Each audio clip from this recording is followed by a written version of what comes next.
Takže opäť všetkých zdravím v tomto novom videjku, ktoré som sa rozhodol zasvetiť suplementom v obore adaptogénnych húb. Nuž, suplementov v tomto obore je na internete strašne veľa a keď sa rozhodnete niečo podobné si objednať, tak to môže vyzerať nejako takto. A vidíme, že teda suplementy adaptogénne huby sú very cool, čo je síce super, že máme na výber obrovské množstvo fajn vecí, ale na druhej strane sa nás snažia atakovať rovnako obrovské množstva poloskemerov, všelijakých nie veľmi dobrých produktov, ktoré sľubujú niečo, čo vlastne tam nie je. Prípadne nesľubujú nič a len sa nás snažia nalákať na nejaký buzzword, ktorým je samotná adaptogénna huba. A ako som už povedal, huby sú very cool, ale prečo sú very cool, tu riešiť v tomto videu nebudem. Nebudem riešiť, aké všelijaké super účinky majú. Čo tu však riešiť chcem je to, ako vám pomôcť pri výbere reálne dobrého produktu, ktorý nie je proste len plný ryžovej múky a ktorý nie je len nejaký prášok, ktorý telo nevie spracovať. A tak teda poďme na to. No, takže úplne prvá vec, ktorú by som pri výbere adaptogénnej huby spomenul, je to, že treba si dať pozor na to, akú časť huby konzumujeme. Tak ako máme napríklad olivovník, ktorý má nejaké drevo a nejakú olivu, tak máme aj hubu, ktorá má nejaké mycelium a nejakú plodnicu, tú hubu, fruiting body, alebo akokoľvek to už nazveme. Ak si kúpime nejaký random hubový suplement, tak je veľmi vysoko pravdepodobné, že bude obsahovať buď jednu alebo druhú časť, alebo obe tieto časti, že aj fruiting body, aj mycelium. Pri nejakom olivovom suplemente asi nie je, alebo teda olivovom výrobku nie je veľmi pravdepodobné, že získame aj kus dreva, aj kus olivy. Ale čo chcem povedať, tak nie je to to, že jedno je dobré, druhé je zlé, ale sú to skrátka dve rôzne veci, ktoré obsahujú rôzne zlúčeniny a robia v tele inú srandu. Takže asi tak, toto si je vhodné všímať. Mimo iné, ak tento produkt obsahuje aj mycelium, aj plodnicu, tak hovorí sa tomu suplement Spektrum. A teda ešte by som len tak spomenul k tomu myceliu, že to mycelium ako také môže byť jednoducho kultivované dvomi formami. Jedna forma je liquid fermentation, čo je v podstate len fermentácia v likvide, kde to mycelium ako rastie.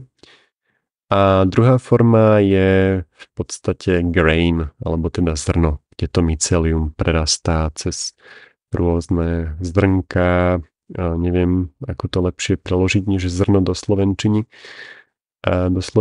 ale asi teda takto. A teda, ak ten grain rastie dlho, tak z toho mycelia vzniknú tie fruiting bodies, čiže plodnice. A k tomuto grainu sa dostaneme vlastne neskôr. Ale k tejto časti teda máme fruiting body, mycelium, spektrum. To je celé.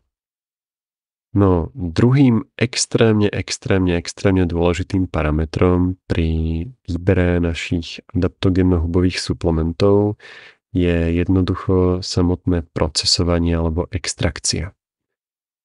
A je to teda proces, ktorý musíme mať stále zvedomený pri výbere toho adaptogénneho produktu, pokiaľ teda nechceme zbytočne prísť o peniaze. A prečo je to vlastne dôležité? Tak v zásade máme 3 rôzne spôsoby toho procesu alebo extrakcie. Prvý z nich je grain, ktorý sme si už spomenuli. druhý z nich je pomletie plodnice a tretí z nich je extrakcia. A teda poďme sa na to pozrieť. No.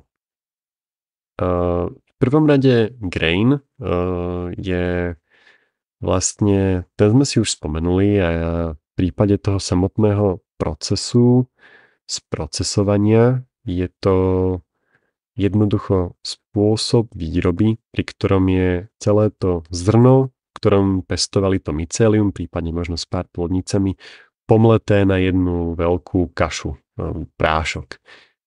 No, to je pekné, ale v čom je to škaredé, tak je to škaredé v tom, že nie je možné separovať mycelium od toho zrna alebo od čohokoľvek, v čom to pestujú. A to znamená, že reálne toho mycelia je tam veľmi málo. Taká je krutá realita. A navyše, ak náhodou to pestovali niekde v niečom, čo obsahuje lepok, tak to celé pekne pomleli dohromady. A to mnoho z nás, ktorí sa nechceme intoxikovať lepkom, teda pochopiteľne nechce.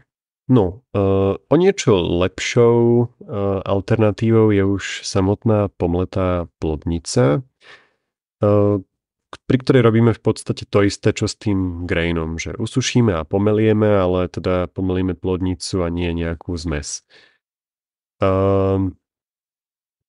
Čistý ten hríb však telo ako také nevie dobre stráviť a teda nevie využiť všetky tie prospešné látky, ktoré v ňom sú. A je to kvôli super cool drsnej látke, ktorá sa volá chytín. A práve tie bunkové steny húb sú z tohto chytínu vyrobené, čiže keď nevieme chytín rozložiť, tak sa nedostaneme k tomu, čo je vlastne za tým chytínom. No a to je trošku škoda. Neznamená to, že tá huba je úplne na nič. Sú dokonca aj nejaké štúdie na to, že vie mať aj takýto prášok nejaké benefity. Ale skrátka nie je to žiadna sláva, že je to stále veľmi, veľmi slabé a ak chceme vlastne využiť tú hubu naplno, tak musí byť tá huba extrahovaná. A vďaka tomu budú práve tie naše prospešné látky dostupné našim telám, pretože to extrakciou rozbijeme tú tvrdú, hnusnú chytínovú bunkovú stenu a môžeme príjmať, čo chceme. Takže toľko v skratke. No a tretí spôsob procesovania je teda samotná extrakcia. Vyzerá to jednoducho tak ako proces pomletej plodnice s tým, že tento prášok z plodnice je potom hodený do nejakých sudov, kadí alebo neviem do čoho, kde sa vlastne uskutočňuje buď hot boiled alebo alkoholová extrakcia, čiže horúca voda alebo alkohol. A vlastne tuto na tejto fotke môžeme vidieť, že ako vyzerá vlastne to porovnanie toho grainu, čiže pomletého zrna s plodnicou, pomletého zrna s myceliom. Potom samotná pomletá plodnica, tá je už teda taká svetlejšia, lebo neobsahuje vlastne vôbec to zrno. A tuto ďalej už je ako ten samotný extrakt. Ten je opäť tmavší, lebo je to vlastne skoncentrovaná pomletá plodnica. No a čo my ešte musíme vedieť, tak to je to, že vlastne rôzne látky v tých hubách potrebujú rôzne extrakčné metódy na to, aby sme ich extrahovali. Čiže ideálna metóda extrakcie naozaj záleží na samotnom type látok alebo teda samotnej hube. A ak sa pozrieme napríklad na extrakciu horúcou vodou, tak vlastne prvé, čo nám vyskočí v hlave, alebo teda prvé, čo by nám malo vyskočiť v hlave, sú beta-glukány. A to sú práve látky, ktoré sú zodpovedné za účinky húb na imunitu. Neviem, predstavíme si hlivu alebo neviem čo. A Beta-glukány nám vyskočia v hlave pretože sú rozpustné v horúcej vode. Čiže na takéto huby bude alkoholový extrakt asi celkom zbytočný. A mimo hlivy je inak výborným príkladom huby, ktorá má veľmi rada hot water extract, napríklad turkey tail, keďže je úplne nabitá beta-glukánmi a dá sa z nej mimo iné robiť aj turkey tail čaj. No a čo sa týka alkoholu, tak zase máme huby ako reishi alebo chaga, ktoré majú na druhej strane vysoký obsah látok zvaných triterpény, ktoré už vo vode, v horúcej vode nie sú rozpustné. A teda toto sú práve huby, z ktorých máme najväčší prínos po extrakcii v alkohole. Avšak existujú rôzne kombinácie. Ak ste sa stretli s niečím ako dual extract, s takýmto pojmom, duálna extrakcia, tak je to veľmi fajn. Jedná sa totižto v podstate o použitie horúcej vody aj alkoholu. A toto sa obvykle robí za sebou, najprv jedno, potom druhé. Ale môže sa to vykonať aj varením v horúcej vode a alkohole naraz, prípadne zmiešaním rôznych dvoch produktov, čiže aj produktov extrahovaných v horúcej vode, aj v alkohole. Čiže extrakcia je very cool, najlepší spôsob, ako vlastne získať to najlepšie z tej huby. A TLDR máme teda alkohol, horúcu vodu a duál, čiže celá veda. Ďalšia vec, na ktorú si treba dať pozor, je to, že čo sa v tom suplemente nachádza. Ak nájdete super suplement, ktorý spĺňa všetky spomenuté podmienky kvalitného suplementu a je za nejakú úplne ako šialene dobrú cenu, tak je veľmi pravdepodobné, že v ňom bude niečo navyše, nejaká rýžová múka, neviem čo, hento tamto, nejaké plnidlo skrátka. Čiže treba si zistiť, čo v tom je. Niekedy nájdete v zložení aj tzv. Flow aid, čo je ako nejaký prídavok, ktorý ľudia dávajú do strojov, v ktorých vyrábajú tieto extrakty, lebo tie extrakty sú veľmi lepivé a nechcú, aby sa im prilepili na tie stroje, a tak je tam toto Flow aid. Ďalej vedia labáky otestovať to, že či sú tam skutočne tie látky, ktoré výrobca tvrdí, že tam sú, a či sú to beta-glukány, triterpény a podobne. Čiže čím transparentnejší výrobca, tým viac vecí tam bude mať napísaných a tým menej vecí tam bude mať pridaných. Takže asi tak.